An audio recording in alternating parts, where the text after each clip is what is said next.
जय हिंद दोस्तों, स्वागत करते हैं आप सभी का आपके अपने यूट्यूब चैनल पीसीएम स्टडी में। तो आज NCERT math class 10th exercise 13.1 का क्वेश्चन नंबर 2 कराएंगे। पिछली वीडियो में पहला क्वेश्चन कराया था। आपका ज़्यादा समय ना लेते हुए चलिए क्वेश्चन को करते हैं। तो क्वेश्चन में क्या दे रखा है, देखिए पहले क्वेश्चन को पढ़ेंगे, उसके बाद समझेंगे, उसके बाद आराम करना हल करेंगे। तो पहले क्वेश्चन को पढ़ते हैं। देखिए क्वेश्चन में क्या दे रखा है। क्वेश्चन में दे रखा है कि कोई बर्तन एक खोखले अर्धगोले के आकार का है, जिसके ऊपर एक खोखला बेलन अध्यारोपित है। अर्धगोले का व्यास 14 सेंटीमीटर है और इस बर्तन पात्र की कुल ऊंचाई 13 सेंटीमीटर है। इस बर्तन का आंतरिक पृष्ठीय क्षेत्रफल ज्ञात कीजिए।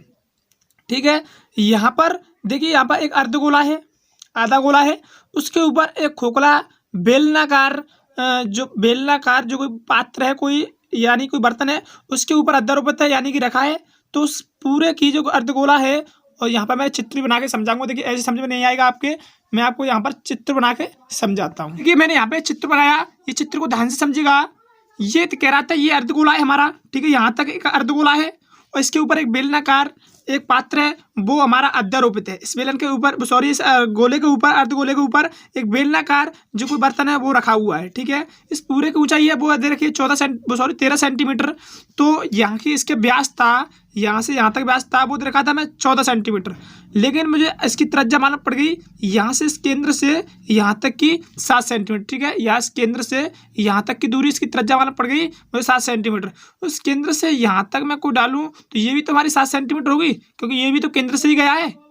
समझ पा रहे होंगे, क्योंकि ये भी तो केंद्र से गया है, तो जो इसकी यहाँ तक हाइट होगी वो भी तो 7 सेंटीमीटर होगी, बिल्कुल होगी, 7 सेंटीमीटर होगी। तो मैंने क्या किया, 13 में से ये 7 ये वाली हो गई, तो कितना बचा, 6 सेंटीमीटर बचा। तो 6 इसकी बची, जो क्योंकि हमने अर्धगोले की हाइट निकाल ली, अर्धगोले की 7 सेंटीमीटर है, तो बची कितनी 13 में से 6 सेंटीमीटर ही। तो हमें 6 सेंटीमीटर पता चली इसकी हाइट, बेलन की हाइट पता चल गई। तो चलिए, तो मैंने इसका अब आंतरिक पृष्ठीय क्षेत्रफल ज्ञात करूंगा। तो मैंने यहाँ पर लिखा, देखिए त्रिज्या रखी है 7 सेंटीमीटर, और मैंने यहाँ पर लिखा क्या है, चित्र को यहाँ पर रख देते हैं। मैं लिखा है यहाँ पर आंतरिक पृष्ठीय क्षेत्रफल, और यहाँ पर लिखा है अर्धगोले का क्षेत्रफल प्लस बेलन का क्षेत्रफल। ठीक है, अर्धगोले का क्षेत्रफल प्लस बेलन का क्षेत्रफल। तो यहाँ पर अर्धगोले का क्षेत्रफल क्या होता है उसे लिखेंगे, और बेलन का क्षेत्रफल क्या होता है उसे लिखेंगे। ठीक है, तो यहाँ पर लिखेंगे अर्धगोले का क्षेत्रफल वो होता है आपका 2πr स्क्वायर। ठीक है, ये तो होता है ना अर्धगोले का क्षेत्रफल का सूत्र है ये। इसमें प्लस कर रहा हूं मैं बेलन का क्षेत्रफल।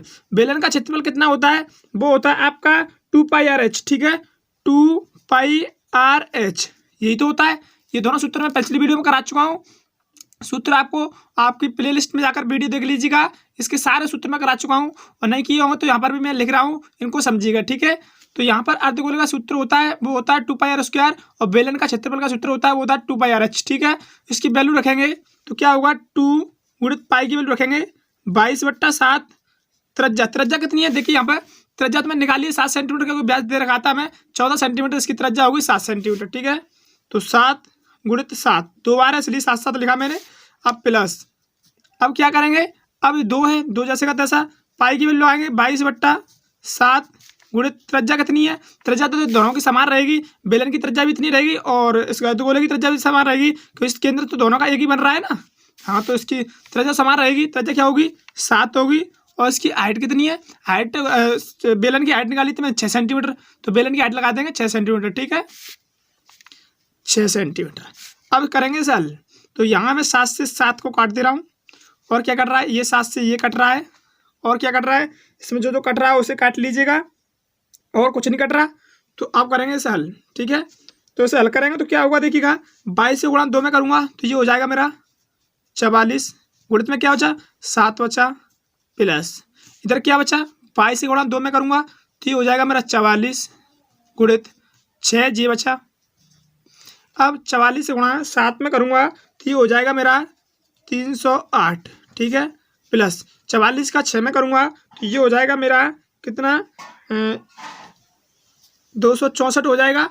अब इनको प्लस कर दीजिएगा, कितना आएगा 200, इन दोनों को प्लस करूँगा तो ये आएगा मेरा कितना 572 सेंटीमीटर स्क्वायर में, क्योंकि ये क्षेत्रफल है इसलिए सेंटीमीटर स्क्वायर में आया। यही हमारा आंसर है। इस तरह ये क्वेश्चन होता है। तो इस क्वेश्चन में कुछ नहीं था, सिंपल मैंने यहाँ पर ये व्यास दे रखा था, ओनली इसमें व्यास दे रखा था और कुछ नहीं दे रखा था। और हमको ये बता दिया था कि ये हमारा अर्धगोला है और ये बेलनाकार कोई इसे पात्र रखा हुआ है ओनली। और इसकी हाइट दे रखी थी, वो रखी 13 सेंटीमीटर। इस चित्र को आपको चित्र समझना है पहले, उसके बाद बनाना है, ठीक है। चित्र बनाकर ही ऐसे हल कर पाओगे आप, ठीक है। तो मिलते हैं अगली वीडियो में, आज के लिए इतनी काफ़ी। Bye bye, take care.